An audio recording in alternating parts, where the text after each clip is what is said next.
beaucoup, amis fidèles téléspectateurs Internet Sénégal 7 TV. Bonjour, bonsoir, où que vous soyez. Merci de rester fidèles à nos programmes sur cette chaîne TV. En mbégte tout le temps di ñëw ci actualité du moment li nga xamante moo gën a marqué donc lu jëm ci xew-xew yi ci wàllum actualité. ñoo mbégte tout le temps ci waxtu wi léegi di ci ànd ak sunu xarit ki nga xamante moom moo di Abdou Karim Gueye Xurum Xaq jiite nitu dëgg ñu ràññee ko bu baax ci espace bi ak ci à travers ses sorties sur le plan communication. ñoo mbégte ànd ak moom maa ngi lay ziar Abdou Aziz Gueye sama turando Abdou Karim Gueye Abdou Karim Abdou Aziz maa ngi lay ziar Abdou on bi la xam ne stan rajim bisimilah rahmaani rahim maa ngi lay ziar bu baax di la nuyu di nuyu suñu mbokk internet yëpp di nuyu waa Sénégal 7 di ñaan yàlla bañ fa wax lu ñuy xeebee te lépp lu ñuy wax rek ñu wax ko te yàlla tax bon di ko ñaan yàlla parce que yàlla tamit mooy sàmm jaamam mooy sàmm xam nga que tamit ñu xam ni dëgg-dëgg vraiment essentiel bi yëpp du dara lu dul pour njëriñu Sénégal. waaw am na solo l'essentiel lépp mooy pour njëriñu Sénégal fexe ba lépp lu ñuy wax rek mu am njeexantal ci sénégalais yi. Abdou Karim Gueye Xurum Xaq dañ koy doore rek ak masawu ndax ku nekk xam ne ni milieu bii di wàllum hip hop bi wala boog wàllum rap bi. am na kenn ci ñu wax di Djiby Bson nga xamante ni dafa wuyu suñu borom. muy tiis fu metti wu dal ci monde de la culture. d'abord ñu la koy jaale di la bàyyi rek nga yooyu jaale tout le peuple sénégalais. waaw Djiby Bson nag xam nga Djiby Bson moom c'est-à-dire dafa nekk benn nit boo xam ni dafa influencer suñu génération suñu jeunesse ñu sax ñun dafa am lu bari loo xam ne moom joué ko si quoi. déjà liñ bokk dafa bari. xam nga dañu mën naa ni ñun rap bi ñu si duggee li ñu gën a orienté ñoom bokk nañ si. Djiby Bson bokk na aussi tamit tey man taalibe Baay laa mën naa ni presque li mu dugal ci faydu bi li ci ëpp Djiby Bson moo ñu ëpp lu ñu doon déglu bokk na si li ñu suñu famille jeune si bokk na si mais moom jeune si lu bari parce que par rapport fi ñu tolloon suñu génération ak ni ñu doon déglu musique bi rap bi moom bokk na si li ñu orienté tey ba ñu téye Père Sadou Faté bokk na si donc ba dem ba am fatxu loolu mënuñu ko fay Djiby Bson mu nekk nag nit ku liggéeyal hip hop Galsen nit ku engagé réel boo déggee baatu réel nii bu ko nit ñi di wax nii sax foofu la jógee c'est-à-dire tey boo gisee ay góor jigéen yi nii yu bëri ñu mucc ci rab boobu la woon quoi monde hip hop boobu noonu réel nes xam nga réel xam nga nekk góor ak rab bu dëgër genre yooyu noonu quoi jeune si lu bëri xam nga yooyu boo màgg nekk xale am ay 17 ans ay 16 ans di màggal ak dégglu kuy benn gaan buy wax ay waxu réel nes ay xam nga góor daf yëfu góor xam nga affaire yooyu merci donc loolu dafa joué si tey xam nga mën naa ne génération bi amuñu chance boobu chance bu am genre nit yooyu nga xam tout le temps ñoom ngay déglu yaa ngi ko déglu sa foo toll yaa ngi la ñuy déglu non maanaam bon c'est mbalax yi de xam nga non en fait en réalité mooy realness léegi amatul valeur quoi c'est ça xam nga te loolu dafa doon ci yu bari donc tu vois Djiby Bson nag ku bëgg yàlla moo génn àdduna ndeysaan ku bëgg Baay Ñas ba pare ku amul ngëm-ngëm daal ci ku bëgg Baay Ñas ba pare bëggloo ko ñu bari influence yu bëri ci yu gën a bëgg Mame Baye kooku bu ko loolu yàlla fayee loolu rek yàlla bu ko caat fekk ci bàmmeelam yàlla na ko yàlla yërëm xare ko àjjana te di ko jaale hip hop Galsen bi yëpp di ko jaale mbokk faydu bi yëpp ak taalibe Cheikh Mamoun Insa yëpp xam nga di wax ni faydu bi ñàkk na quoi Djiby Bson laay fam yëpp Baay Ñas la dafa bëgg yàlla Djiby Bson moo bëgg yàlla dafa bëgg yàlla quoi en fait lu garaaw laa lay wax ni si nit ku bëgg yàlla la dafa bëgg yàlla donc ñun li ñuy def rek mooy déjà maa ngi koy jaale waa Rapadio yi di ko jaale Iba di ko jaale Matala Kagulaar Keyti xam nga xam ñoom ñoo bokkoon génération doon def xam nga di gën a révolutionner hip hop Galsen di ko jaale aussi hip hop bi yëpp vraiment bàyyiwuma kenn Maxi Crazy gëjoon nga am say nouvelle waaw non man nag moo après déggante wu ñëw noonu trop parce que moom bon nekkuloon fi États-Unis la nekkoon suy ñëw d'habitude ay festival lay ñëw fii vite fait ay agriculture urbaine yi rek delluwaat donc tamoon nekkatu moon si milieu hip hop parce que man dama bàyyiwoon rap xam nga donc jot nañ def ay sound maamoon def nañ benn sound ci benn album yaakaar naa su ma juumlee album boobu la mu génne su ma juumulee non je sais que génne na yeneen mais bii moom boobu moom moo nekkoon sant rek mi ngi ko génnee 2008 sant rek maa moom ñu def ci benn sound bi tudd laa ilaha illallah ci yàlla lañ doon wax quoi ci maarifa laa ilaha illallah donc je pense que donc man Djiby Bson su demee li may mën a wax rek mooy donc Sénégal nekk na Djiby Bson nekk na nit koo xamante ni en tout cas du ma ne man sax mais ñu bëri ñu nekk si hip hop bi dem ba di dund yàlla parce que ñun musique bi dañ ci doon dund yàlla tey ñun orientation yi ñu jël ni yëpp musique bi liggéey ni ci lu bare am na ci participation. te loolu ñoom surtout daara bi son bari son jeunesse yi quoi jeunesse yi trop yàlla na ko yàlla fay yàlla na ko yàlla yërëm xare ko àjjana xam nga di ko jaale Max Crazy di ko jaale Iba di ko jaale Martala Kagulaar di ko jaale Sanu bu 23-3 xam nga di leen ko jaale ñoom ñëpp di ko jaale hip hop bi yëpp xam nga ñoom xam nga vraiment ñëpp ñoo xam ne seqoon nañu moom jàmm bon en tout cas pas jàmm ak yooyu en tout cas tous les hip hop tous les sénégalais xam nga en tout cas monument daanu na quoi. am na solo donc ñu ngi koy ñaanal yàlla jéggal ko bu baax a baax. en tout cas di ko ñu ràññee bu baax a baax kon ci milieu hip hop bi. nga xamante ni marqué na vraiment transcendé na ay génération yu bëree bëri te it nekk na lu am solo ci njeexante la voilà ñu koy masaw juste rek dañuy dugg ci xóotal ci waxtaan bi. ginnaaw bi nga xamante ni ñi nga fàttali na ñi ngi ànd ci liggéey bi ak tuuti moo ñuy réaliser l'émission ñu ngi koy jaajëfal bu baax sunu chérifaat boobu ndax yaa macha allah. cheikhaat bu mag la. ñu ngi koy ziar sunu yaay joojee di nuyu madame Ndiaye tamit di ko ñaanal jàmm ak wér et toute donc la direction. voilà mbir yi. dafa gën a doy waar. dëgg la borom ñaari tur yi. information bi ñu mujjee am nag bokk na ci promulgation bi maanaam fi nekk ni daal. ci wàllum durcissement des peines contre l'homosexualité boobee la loi promulguée par le président de la République Diomaye Faye. mu yaata nañ ko fi parce que loi bi ñu ngi ko yóbboon projet de texte de loi bi ñu ngi ko doon modification ñu ngi ko amaloon le mercredi 11 mars 2000 bii ñu génn sax ci at bii ñu nekk maanaam mars bi ñu nekk nii sax daanaka di ko waaj a génn bu ci yàllaa ne ci kanam tuuti. loi numéro 2026-08 du 27 mars 2026 modifiant l'article 319 de la loi numéro 65-60 du 21 juillet 1965 a été promulgué par le président de la République. Le texte qui clarifie la notion d'acte continuateur et d'où les sanctions va à présent pouvoir s'appliquer ci-dessus les détails de la dite loi telle que publiée dans le journal officiel du 30 mars 2026. Article unique. Les dispositions de l'article 319 du Code pénal sont modifiées ainsi que suit. L'article 319 constitue un acte contenant tout acte sexuel ou caractère sexuel entre deux personnes de même sexe. Tout acte sexuel ou à caractère sexuel commis par une personne de l'un ou l'autre sexe sur un cadavre humain sur un animal. Toute personne qui aura commis un acte contenant sera punie d'un emprisonnement de 5 à 10 ans. De 5 à 10 ans, d'une amende de 2 millions à 10 millions de francs CFA, sans préjudice des peines prévues en cas de viol ou de pédophilie. Si l'acte condamné est commis donc avec un mineur, le maximum de la peine sera prononcé. Le juge ne pourra prononcer le sursis ni réduire l'emprisonnement au-dessus du minimum. La peine prévue à l'alinéa 2 du présent article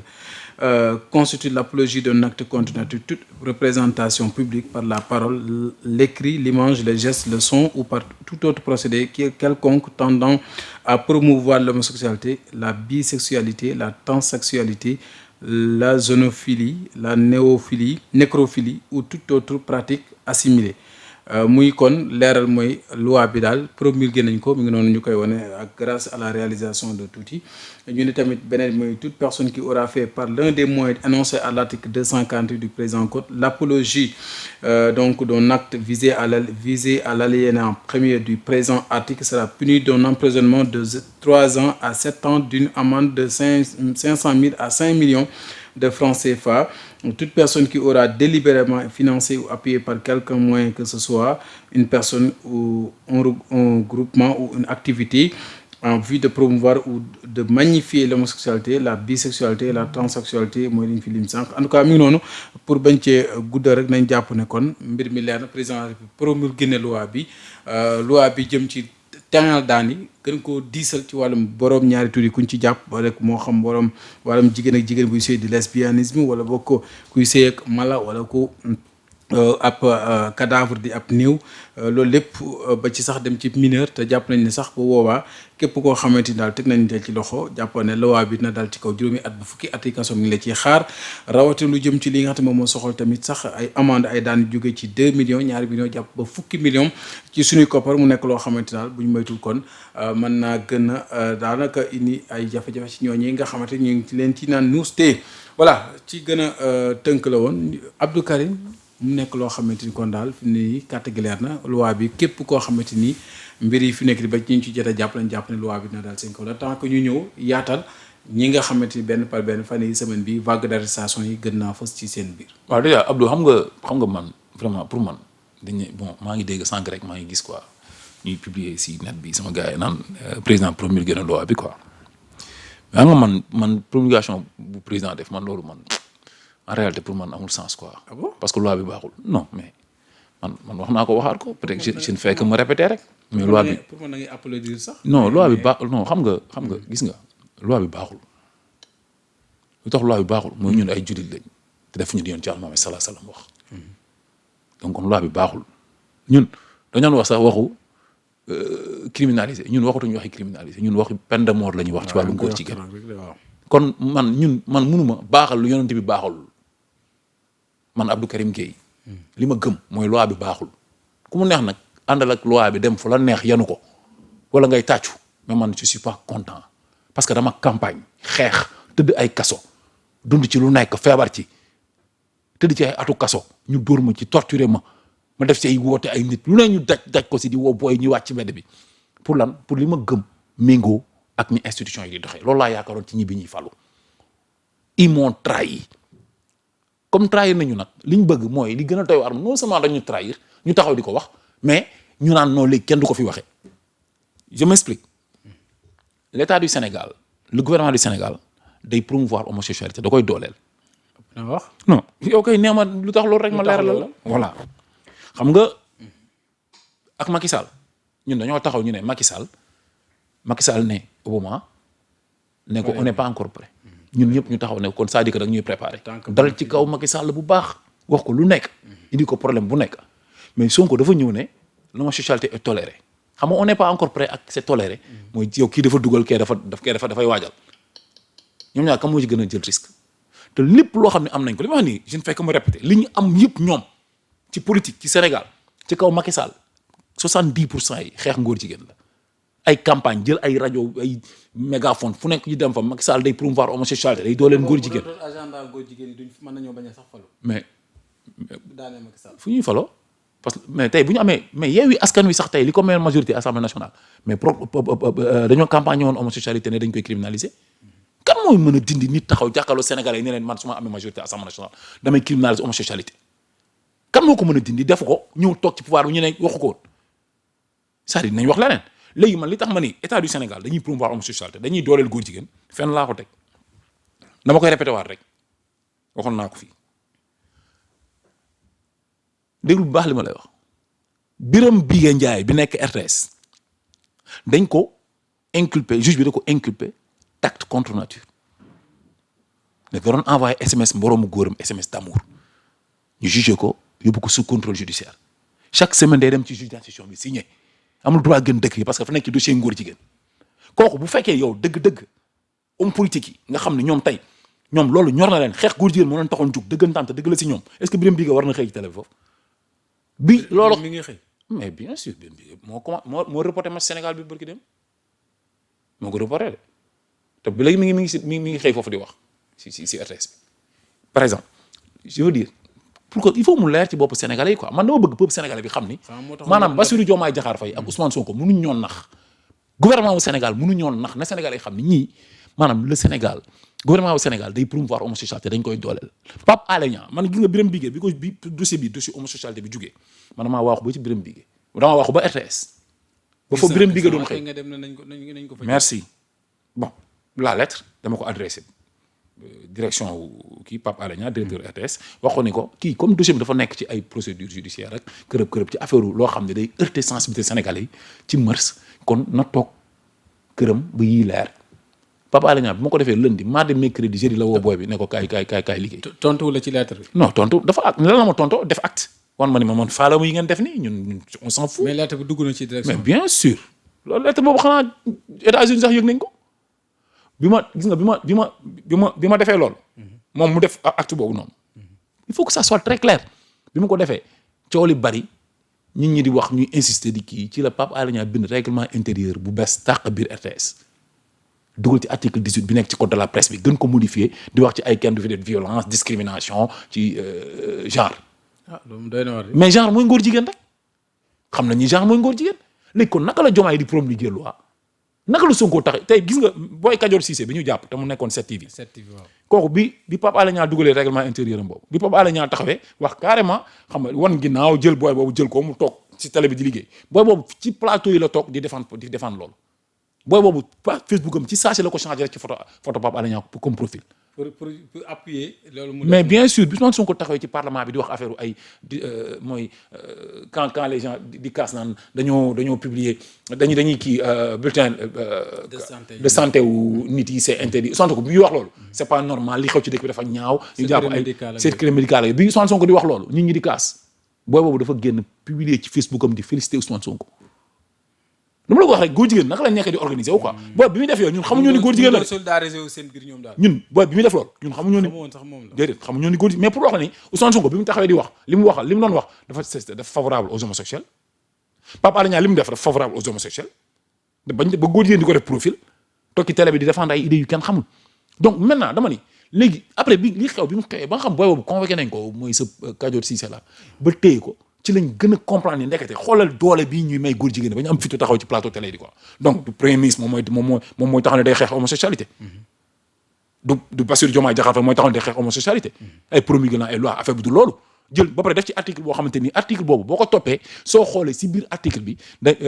si loi bi si biir article boobu noonu képp dénonciation de l'homosexualité emprisonnement de 2 à 3 ans ana diffamation bi fi nekkoon ba nga xam moo tere Ousmane Sonko nekk président Sénégal diffamation doyul lan moo tax ñu war a def rigueur boobu noonu ku dénoncé góor jigéen ñu war la tëj ñaati atu kaso su fekkee da nga juum wala fekkee da nga ko toj lu tax mu yegg foofu noonu te diffamation loi bi rek la woon na ko ba pare lu tax ñu def si rigueur boobu noonu donc li mu war a leer ci bopp Sénégalais mooy ñii dañuy état du Sénégal day promouvoir góor jigéen ce gouvernement là day promouvoir homosexualité da koy dëgëral. ci arrestation yi noo ko nar a gisee mbir yi mi ngi gën a doy waar barki dem mu jàpp nañ ni ku ñu wax As Dione mu bett ñëpp mu nekk tolle fi mu nekk nii Kader Dia Sen TV moom avant moom Kader Dia mbir yi vague yi dem ba ci sax femme bi nekk ci série yi bété au début on parlait de vol mais tey jii ñu ngi wax ci beneen mbir ci actu continu mbir yi di gën a doy waar ces nouvelles vagues d'arrestation waaw non c'est-à-dire xam nga man je vous dis une chose xam nga gis nga ces vagues d'arrestation là ku mu bett tamit kon xamoo ngeen